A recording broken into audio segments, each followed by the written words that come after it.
Welcome to the 2020 University of Wisconsin Law School virtual graduation ceremony. It is my pleasure to honor our 2020 graduates and congratulate them for all the hard work and dedication that has brought them to this very exciting moment. Originally, we planned to host our annual hooding ceremony where faculty present our graduates with their doctoral hoods. Unfortunately, current events have made it impossible for us to hold that in-person, up-close event. It was extremely important to me, to our faculty and staff at the UW Law School, and to our graduating students that we nonetheless create a virtual celebration, an opportunity for our graduates to be honored and recognized, and for them, along with their loved ones, to commemorate this momentous achievement. I am so pleased that we could do this today in honor of the 2020 graduates. The graduates have had the opportunity to choose their speakers as usual, and you'll hear from them. After that, there will be a formal roll call where each graduate will be recognized individually. We have also provided an online program. When we're able, we will print copies of the program and the speeches, and those will be sent to each graduate as a keepsake. This is the last graduation exercise that I will participate in as Dean of the UW Law School. It has been my privilege to be the Dean of the Law School for 9 years. And one of the very special aspects of that role is to be there for some very important community events. A lot of those events couldn't happen this year. We didn't get to go to the Leo banquet, welcome new students at Admitted Students Day, or enjoy ice cream at Just Desserts. But this, your graduation, is something I wanted to be part of. It has been my honor to lead the law school and my pleasure to see each of you go from brand new student to accomplished graduate. None of you anticipated ending your law school careers this way, and I know that while this is a great day, you're probably feeling some sadness about the abrupt ending to your time in our physical community, and some uncertainty about what lies ahead in this quickly disrupted world. Let me say a few things about that. The first is that you should feel very proud of yourselves. It is sometimes said of movie star Ginger Rogers, who was, for those of you who don't watch old films, a frequent dance partner for actor Fred Astaire, that she did everything he did, but backwards and in heels. That made things harder. And so did the events of this spring. Law school is hard enough, and in your last semester, the challenge of the coronavirus pandemic made everything harder still. And yet, in the face of the biggest social disruption that most of you, most of us, will ever experience in our lives, you were able to rise above it, to complete your coursework, and to embark on your future. That meant that notwithstanding the noisy roommates, bored children, that annoying echo on the group meeting software, and your own anxieties, you were able to focus on the task at hand. I'm immensely proud of all of you for getting to this point. This should give you some confidence going forward. If you can do this, as you have, you can quite literally do anything. We often talk about the importance of resilience. The world is changing quickly and will continue to do so. Being resilient, being able to respond to those changes with resolve, energy, and good humor will serve you all in tremendously good stead in the years ahead. You have all gotten a tremendous dose of resilience and have responded beautifully. After this, it is hard to imagine the challenge that will stop you. I also want to remind you that you emerge with something that is, in our current environment, critically important: the ability to help others.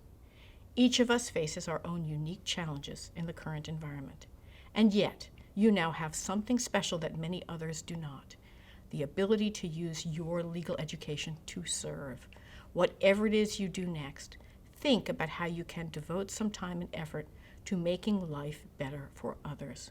We will need to work together to get through this and emerge into the more just world that many of you came here to create. I have tremendous confidence that each of you, in your own way, will do that in the months and years ahead. Let me end on a personal note. Many of you know that my own daughter completed law school this spring. Like you, she didn't have an in-person graduation ceremony, so I won't see my daughter earn her JD. To all the parents and loved ones out there who wish we could be together in person, trust me, I know how you feel. I wish we could have had that ceremony in person, but we need to keep you all safe. Please know that we're so very proud of your graduates and so honored to be part of this celebration in their honor. Our first speaker is the Honorable James D. Peterson, Jr. His love for the University of Wisconsin runs very deep.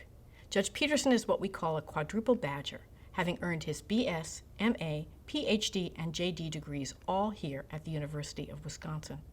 Judge Peterson was nominated by President Barack Obama in 2005 to serve on the U.S. District Court for the Western District of Wisconsin. He currently serves as the Chief Judge of the district. Before his appointment, Judge Peterson was a shareholder at the law firm of Godfrey & Kahn, where he was a member of the litigation and intellectual property practice groups. Judge Peterson was selected by the Graduation Student Committee to give this year's keynote. He has a special relationship with this class, having served as the keynote speaker for this class during their law school orientation in the fall of 2017. It seems particularly appropriate that he is here today to close the loop that was opened with his remarks to our new law students 3 years ago. Welcome to Judge James Peterson.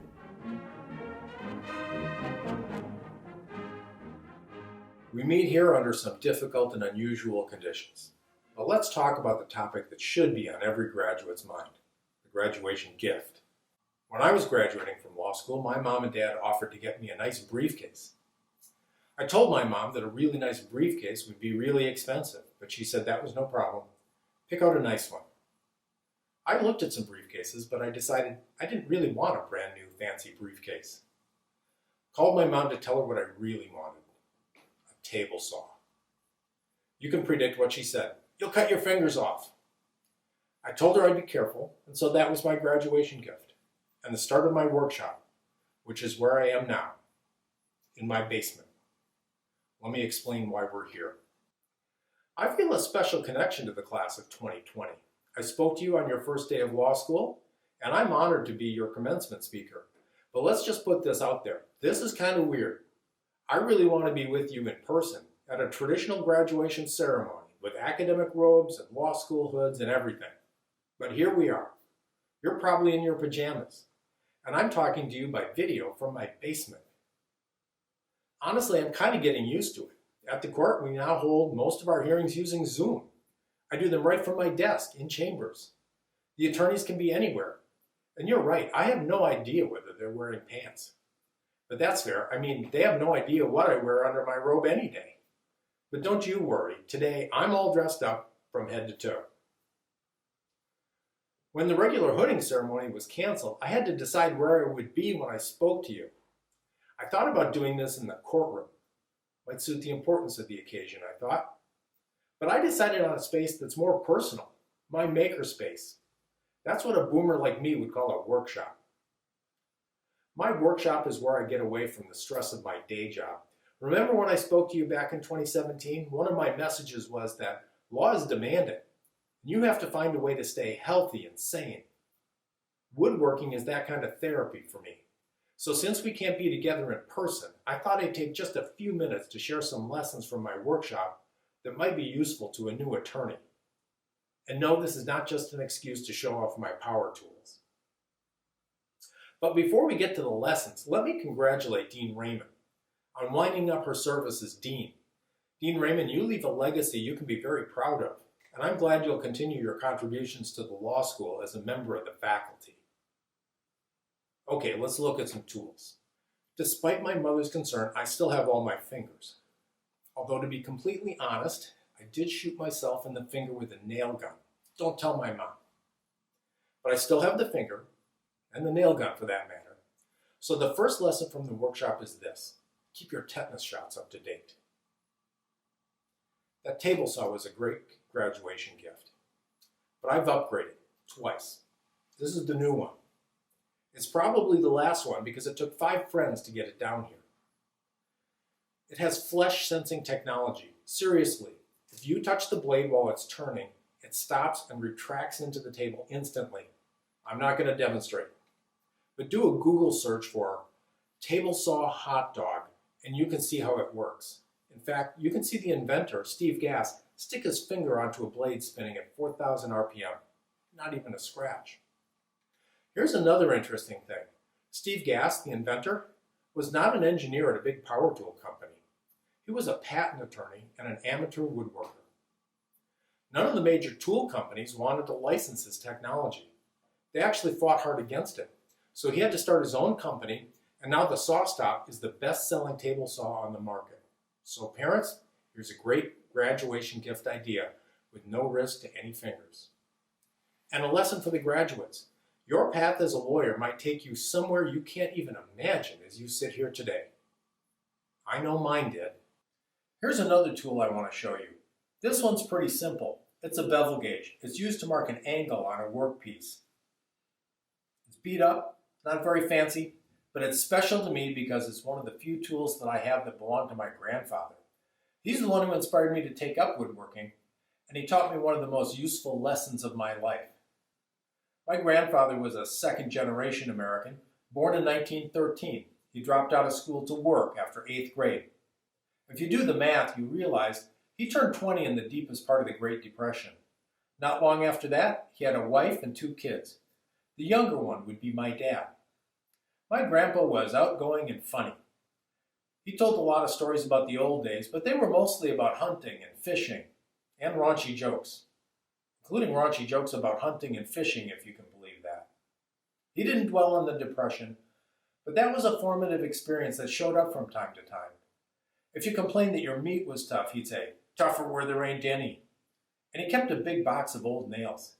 He'd rather spend an hour hammering some straight than spend $1 on new ones. He began the day with a nip of bourbon from a bottle he kept under the kitchen sink. Because he had a scratchy throat, he said. Funny, but that scratchy throat somehow just never went away. He was one of my favorite people in the world. He built 2 houses by himself, helped out by family members when he absolutely had to have another set of hands. But he wasn't a carpenter by trade, he was a truck driver. So I asked him how he managed to learn all the many trade skills that went into building a house. And that's when he gave me one of the best lessons ever. He told me your most important tool is a library card. Get a book and read how it's done. If you study up and work carefully, there's nothing a house needs that you can't learn to do yourself. This lesson gave me the confidence to take on some pretty big projects, including building all of our kitchen cabinets. I take my grandpa's approach in my shop. I study up and I work carefully. And over the last couple of decades, I've built up a pretty nice workshop, and I've become a halfway decent woodworker. I think I still have a long way to go, but I've got time. My grandpa lived a long life, but he died when I was starting law school. Sometimes I wonder what he'd think about my career as a lawyer, and I sure wish he'd been able to see me become a federal judge. But more than that, I wish I could show him my workshop. And I tell him, "Grandpa, life's too short to spend your time straightening bent-up old nails." Being a lawyer is a lot more like being a carpenter or a woodworker than you might think. Law school has prepared you with a good foundation of knowledge about the legal system and the structure of the law. And because you're lucky enough to have gone to the University of Wisconsin Law School, there's a good chance you had some introduction to the craft of lawyering. By that I mean the actual practical methods used to get something done. As a working lawyer, you will certainly continue to learn lots of new legal principles. But from here on, mostly you have to learn the craft, how to negotiate a good deal, how to plan and execute litigation strategy, how to bill your clients and get paid, and most important of all, how to write clearly and effectively. All this will be a life's work. So take some inspiration from my grandpa. Have confidence that there's nothing you'll need to do as a lawyer that you can't learn if you study up and work carefully. And please, use the library. Most of the problems you will face have been encountered by others, and somebody's probably written about them. Too many new lawyers just go online and look at cases. But cases alone will rarely give you the full background and practical perspective that you can get from a good book or an article. There's one more tool I want to show you. This is the lathe. Woodworkers have been using lathes for hundreds of years. They used to be powered manually, and pedaling the lathe would have been the job of the apprentice, kind of the woodworking equivalent of the new associate at a law firm. I can tell you the electric motor makes it a lot more fun for everyone. The lathe spins a piece of wood, and use a sharp cutting tool like this to form the wood into a round shape, like the leg of a chair. Simple concept. But the technique is not something that's easily learned from a book, and it takes practice, and it helps to have some guidance. So I've had some in-person coaching on this one, which leads to the final lesson. A lot of what I do in my workshop, I can do alone. And if I make a mistake, I can usually just grab another piece of wood and try again. But the practice of law is not so solitary. You'll probably have coworkers, and you'll be working with real clients with real problems. You can't always get an easy do-over. So the last lesson is this: don't go it alone. Find the colleagues who are willing to answer your questions and point you in the right direction. Most lawyers are eager to share their insights, often earned through hard experience, some of which you might be able to avoid. Those are the lessons from the workshop. Be open to where your path as a lawyer leads. Have confidence that you can succeed through study and careful work. And get some guidance. There will be more lessons along the way, and you may feel like you've got a long way to go in learning the craft of lawyering. But that's okay. You've got time. Today's occasion calls out for handshakes and hugs, but the moment requires distance. Let's not let our physical separation diminish the bonds that we've formed here at the University of Wisconsin. So in closing, I'll ask you to do two things. First, if you see me at a meeting of lawyers or out in the community somewhere, stop me. Come on up and introduce yourself as a member of the class of 2020. You will always have my respect and support. And I owe you a handshake, or at least an elbow bump. Second, every one of you has at least one person who inspired you and supported you like my grandfather did me. Take a minute today and tell that person what they've meant to you. Call them, send them an email, or best of all, if you can safely get a stamp, write them a note on a good old-fashioned piece of paper and send it through the U.S. Postal Service. I hope that each of you gets the graduation present that you really want, even if it's not a table saw. But mostly, I hope that you and your family and friends are safe and that you can celebrate this great moment together. Don't let the peculiar format of your commencement ceremony dampen your enjoyment. Congratulations to all of you. Thank you, Judge Peterson, for those wonderful remarks. Our next speaker, chosen by our graduates, is a beloved faculty member, Professor Howard Erlanger. Professor Erlanger is the Voss Bascom Professor of Law Emeritus at the University of Wisconsin Law School. His areas of interest are wills, trusts, marital property, estate planning, and socio-legal studies. He holds several teaching awards and honors, but one is worth special mention. Every year, we award a Classroom Teacher of the Year honor that is voted upon by a combination of our student body and our recent alumni. After winning the award, the teacher is ineligible to win it again for 4 years. Professor Erlanger holds the record. He was just announced as this year's recipient of the Classroom Teacher of the Year award for the 6th time. Please welcome Professor Howard Erlanger.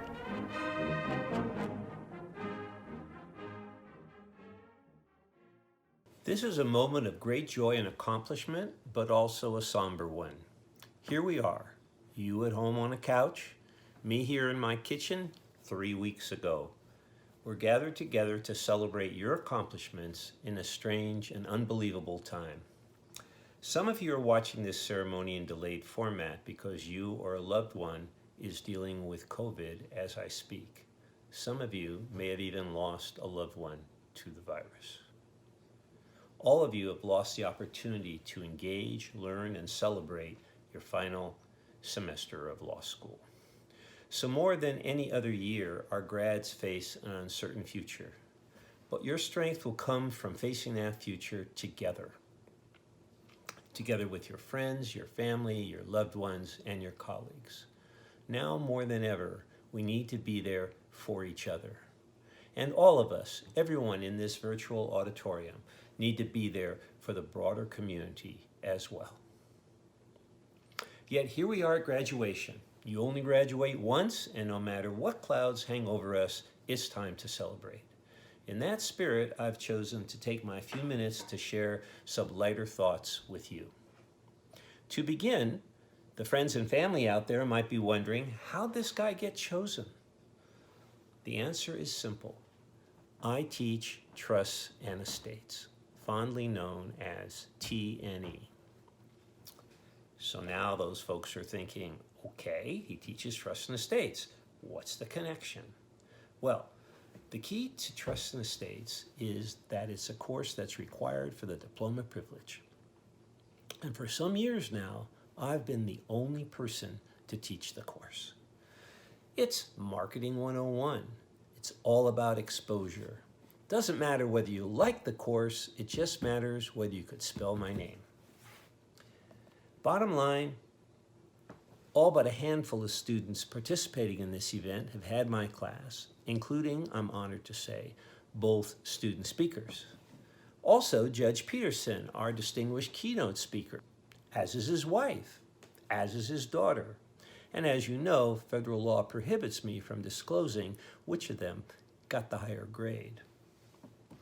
On the other hand, when I asked Ginny Jasty, the organizer of the convocation, also a former student, of course, why I was chosen, she said, "Howie, let's just say you teach the most comprehensive course in the law school.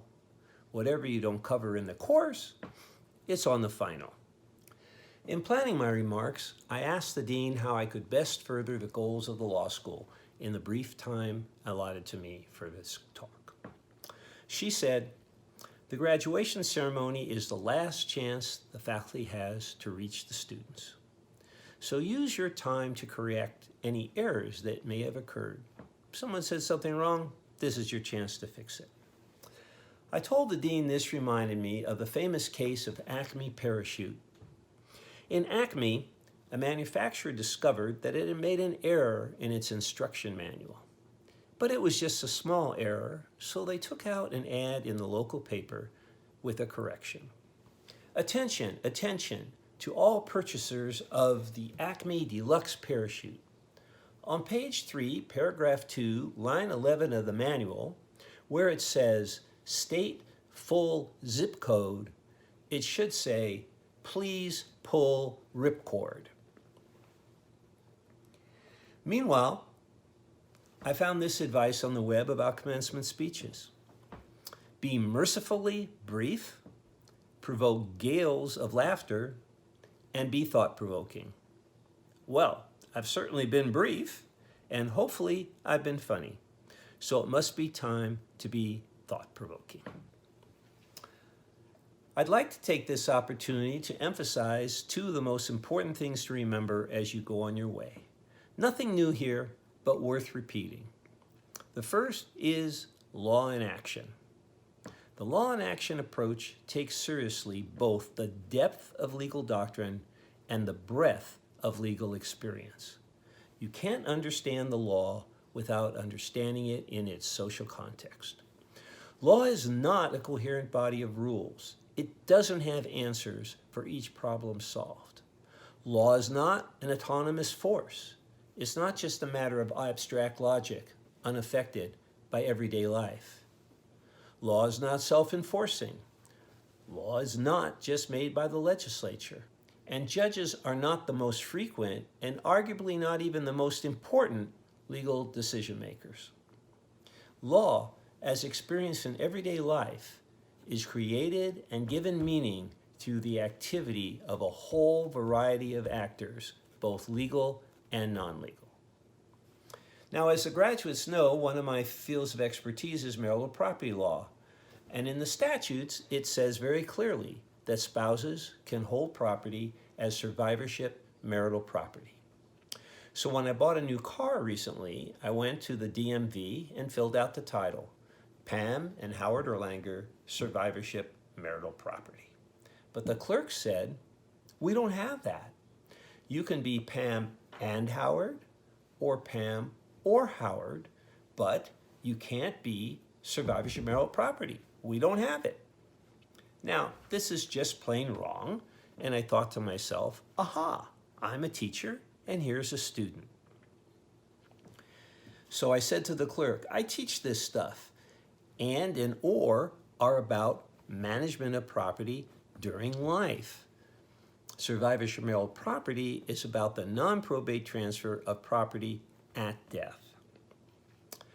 The clerk listened attentively.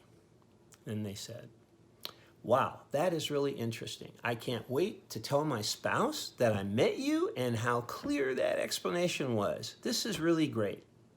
Now, which would you like, Howard and Pamela, or Howard or Pamela?" So I ask you, what's the law here? Is it what the statute says, or is it what the DMV interprets the statute to say? A second and closely related point is don't lose your common sense. People graduate law school, even when you come into law school, you have this notion that law is different from common sense, that it might even be counter to common sense, and that you're in a special world now and you should set your common sense aside. I don't agree. Consider the following story. I got it from the internet, so I have reason to believe it's correct. So it's a big money trial. The plaintiff is an elderly farmer. He hadn't been to town for many, many years. He loaded up his horse, his wagon, took along his dog, and off they went to town. When they were very carefully crossing the highway, a speeding truck came and smashed into them, causing very serious damage. At trial, the farmer testified at his great care in crossing the road and to his very extensive injuries. It looked really good as far as the trial was going.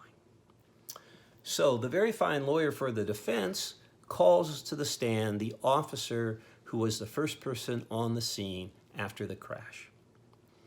And that officer testified that he asked the plaintiff how he felt, and the plaintiff replied, "I've never felt better in my life." "Ah," says the defense lawyer, who knows the law, "I've got the plaintiff in a trap. This is inconsistent testimony." Then the lawyer for the old farmer calls him back on the stand and asks him to explain. The farmer says, "Well, when the truck hit, I was rendered unconscious. When I came to, I was in a daze. I saw the officer go over and look at the horse, examine him carefully, and then shoot him. Then he went to the dog and carefully examined him and shot the dog.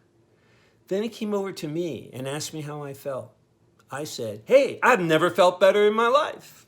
Actually, I've got a lot more I'd like to say about this, but I'm haunted by a class evaluation that read, "If I had just one day to live, I'd want to spend it in Howie's class, because it would seem like a year."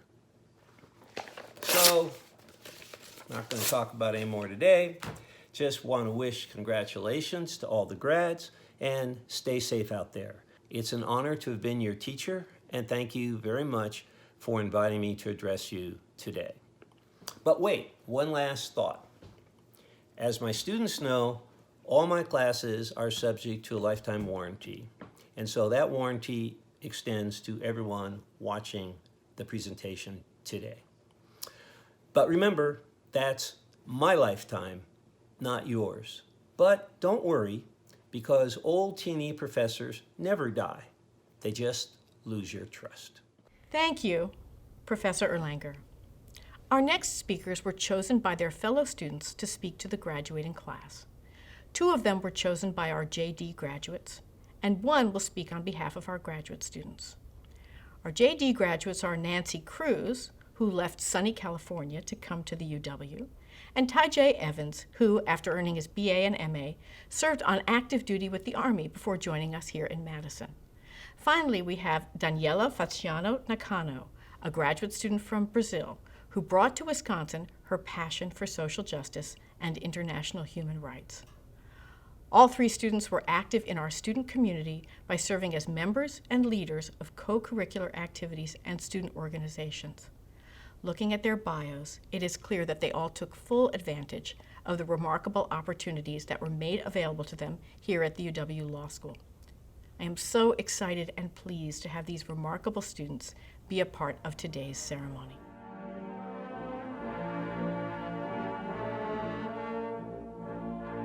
Greetings, esteemed guests, faculty, staff, and most importantly, UW Law Class of 2020. I hope everyone is staying safe and healthy and that you and your families are able to join us today to celebrate this amazing achievement. I would like to begin by thanking all of our family and friends who have supported us along the way. Without your unconditional love and sacrifice, we certainly wouldn't be here today. With that in mind, I'd like to take a quick second to thank my family, in particular my mom and my brother, who raised me, loved me, and never stopped believing in me. Gracias, Mama. I'd also like to give a special congratulations to our peers who faced additional barriers on their path to obtaining this degree. To our minority students, first-generation students, parent students, students with disabilities, and any student who may have faced any additional barrier. Pursuing a law degree is a challenge in and of itself. That being faced with additional barriers can sometimes make it an impossible challenge to overcome. Yet, your courage, determination, and strength helped you beat those odds and get you to where you are today. You are an inspiration to us all. To be honest, I struggled to find the perfect words to say to you all, given the circumstances. In the blink of an eye, we witnessed the entire world turn upside down. What were supposed to be a couple of months of anticipation and celebration turned into months of solitude and concern for our loved ones, our communities, and for our futures. Nonetheless, I hope that in these times of despair, you are all able to find a glimmer of joy, hope, and simply a moment to celebrate this amazing accomplishment. I think I can speak for everyone when I say that law school has changed us and made us grow in many ways. If you had asked me 3 years ago how I envisioned my life after graduation, I would have never guessed that I would be starting my career in a city that was completely strange to me at the time. Now, Madison has become a second home. The last 3 years brought us many new experiences, some more fun than others, including bar reviews, uncomfortable cold calls, cheese curd and old-fashioned fueled adventures. But for many of us, they also brought moments where we felt as though we weren't cut out for this experience. Many times we felt the imposter syndrome slowly, or sometimes very quickly, creep in. Yet, we all found our way, and we all found our people, and we understood that there was a method to the madness. Eventually, we all realized that there was a reason that we were all here, and that we did, in fact, belong. In addition to learning more about ourselves throughout law school, we learned just how much the law impacts our lives on a day-to-day basis on both a large and small scale. Now, more than ever, it is important to remember that this degree is a privilege, and that we are trained not merely to understand the law, but more importantly, we are trained to seek justice. We have seen throughout history, and unfortunately, in our very recent history, how the law has been used to justify inhumane policies. On too many occasions, it has been used as a weapon against underrepresented and disadvantaged communities. This last month alone has shown us just how much power and influence is in the hands of those who implement and interpret the law. In a span of days, we witnessed how efforts to protect the right to vote for thousands of individuals in our state were overruled by technicalities in the law, and how people were faced with the difficult choice between making their voices heard and keeping themselves and their neighbors safe. Unfortunately, we live in a time where greed and self-interest often take precedence over the well-being of our communities at large. But that does not have to be our story. We have the power to write our own narratives, collectively and individually, and to use our education and our privilege to help one another. It is our responsibility as attorneys to do our part and to use our expertise to help those affected by abuses of power and to ensure that they all have the proper representation. There is no better time than now to remind ourselves that we must fight against these injustices and inequalities. We hold so much power to stand up for those who do not have a voice and for those who simply cannot fight the battles that we are equipped to fight. Even if our individual efforts seem minimal, they can truly save lives. And saving a life through our legal advocacy is a step towards saving the world. These are no doubt scary and uncertain times, but as President FDR reminded us in times of despair, we cannot escape danger or the fear of it by crawling into bed and pulling the covers over our heads. It is more important now than ever to remember that our character is who we are under pressure, and that it is our duty to ensure that we stand up for what is right, and that we support all of the vulnerable members of our communities.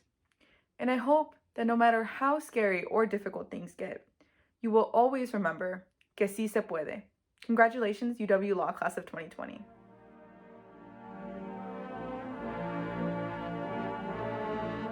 Esteemed faculty, mentors, colleagues, family, and friends, thank you for joining us on this significant day, especially during such a trying time. Fellow classmates, I want to reiterate that regardless of how recent events affected our final semester of law school, we should all be proud of the journey that led us to this day. I am extremely honored to have been chosen by my classmates to speak on behalf of the UW Law Class of 2020.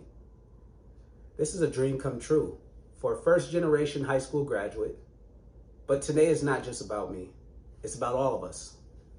It is a day to remember the past that led us here, a day to enjoy and appreciate the present, and a day to embrace what lies ahead. Let us take a moment to reflect on the past that led us to today. To quote Michelle Obama, "You can't make decisions based on fear and the possibility of what might happen." I still remember the fear and anxiety we experienced as we walked into our first Contracts 1 class.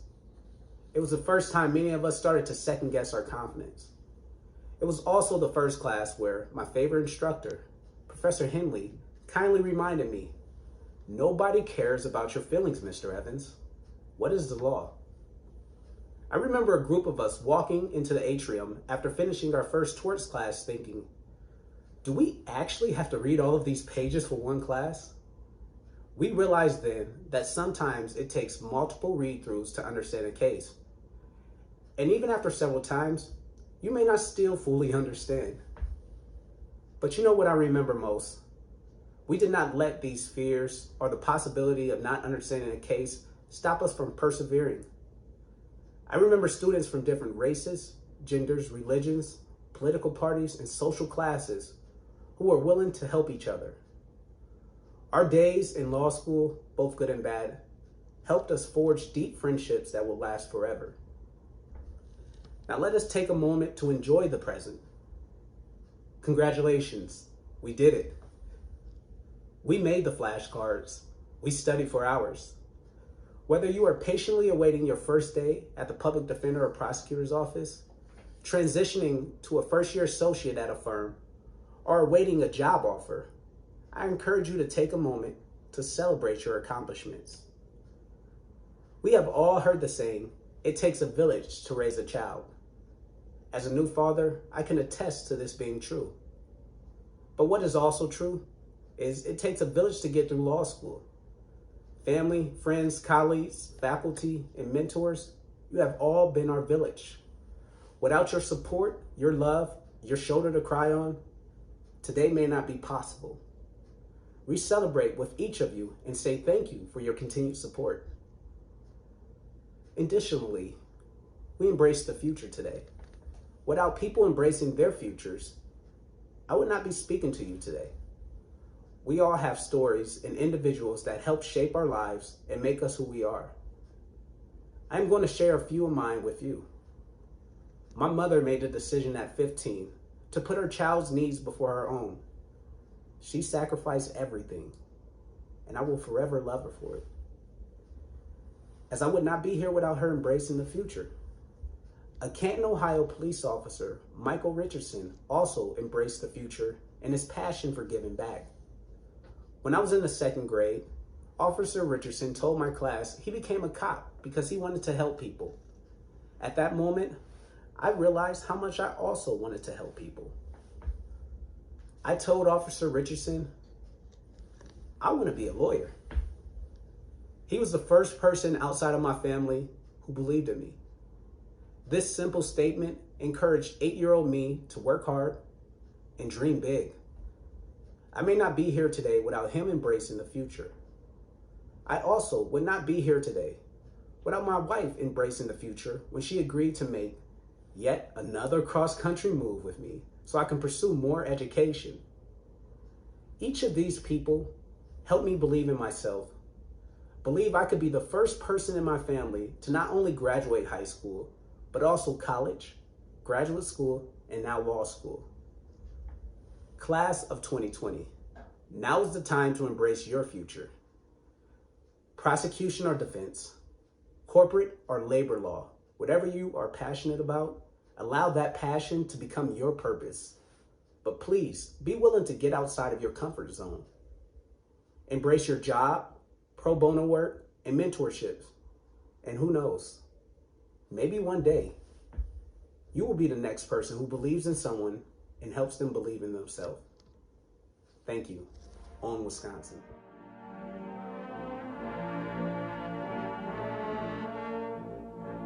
Faculty, staff, families, and alumni. I am just a Latin American kid with no money in my bank account, no notable relatives, and coming from the countryside. But I bring this song with me that says, despite everything, everything is divine, everything is wonderful. Although this may sound originally mine, Belchior, a Brazilian singer, wrote that. He continues to say, yeah, everything is divine, is wonderful, except everything changes and then it is not. We faced so many changes and challenges in our lives lately, and in such a short period of time. First, we came from places all over the world: Brazil, Cambodia, Chile, China, Ethiopia, Mexico, Philippines, Russia, Sudan, Taiwan, Thailand, and Togo. And as international students, we struggle with the simplest things like going to the grocery shop. We also experience more complicated things, such as people being indifferent to us, stereotyping us, a semester interrupted by a global pandemic. We went through difficult times. Well, most of those things are in the past right now, and we gotta move on. Belchior, the Brazilian I mentioned before, also sings that by feeling lucky, he manages to not suffer for whatever happened in the past. Do you guys feel lucky? I feel lucky. I feel lucky for each day I lived in the beautiful Madison, Wisconsin. I feel lucky for having figured out how to open my locker and doing self-checkout at the supermarket. I feel lucky I could watch the marching band perform at a football game. I feel lucky I walked on waters that were obviously frozen, and even luckier for having a spotted cow at the terrace with my friends. I feel lucky for having great mentors that guided me to give legal arguments to my beliefs. I feel lucky for having a support system that I can call family. I feel so lucky for the friendships I built here. Dear friends, you taught me so much about so many things. Thank you. I feel lucky because despite of all, our work came along, and by the end of the day, you will be a master, you will be a doctor. Today, you reaffirm the responsibility to bring justice wherever you are. Finally, I feel lucky to be a privileged immigrant. The US played such a big cultural role in my country and community that every moment in Madison was magical to me. Everything was just so movie-like. This role extends to the economic and political scenarios in the international community, and we shall be mindful and bear responsibility just for being here. It is a privilege to be an immigrant student. As I speak right now, thousands of people are sacrificing their lives to come to the United States. Some of us came for CV prestige, some of us came with hope to change the world. Some have decided to completely change their career paths. We made the best out of it, and that's what matters. I know that everybody got the chance to get what they came for. I wish you all greatness, I wish you all extraordinary lives. And I wish you all would come visit me in Brazil, because I'll knock on each of your doors when I come to your countries. A special thanks to all professors who guided us into this journey, especially the ones that worked closely with the LLM-LI program. Professor Trina Tinglum, Professor Peyton Engel, Professor Noah Fittler, Professor Jeff Bowen, and Professor Jesse Bear. I would also like to thank the Graduate Programs Office, the AAP staff, Dean Moji, and Dean Margaret Raymond for all the support. Thank you, LLMs and SJDs. It is an honor to be here today speaking in your name. I am truly grateful for going through this experience with such an incredible group of people. At last, thank you for each one of you watching this ceremony. This is not just a virtual gathering, but a statement that together we can do great things. Thank you. Thank you all for your remarks and for being part of our ceremony today. Now, we will have a formal roll call where each graduate will be named in alphabetical order by last name organized by degree type. We will start with the JD graduates and then move on to the graduate students. Students were given the option to submit a photo and quote to share with the audience. This is typically the time where family and loved ones cheer and clap for their graduates. We encourage that. And I hope that wherever you are, you still do it. Rise up for your graduate and cheer them on when they are called.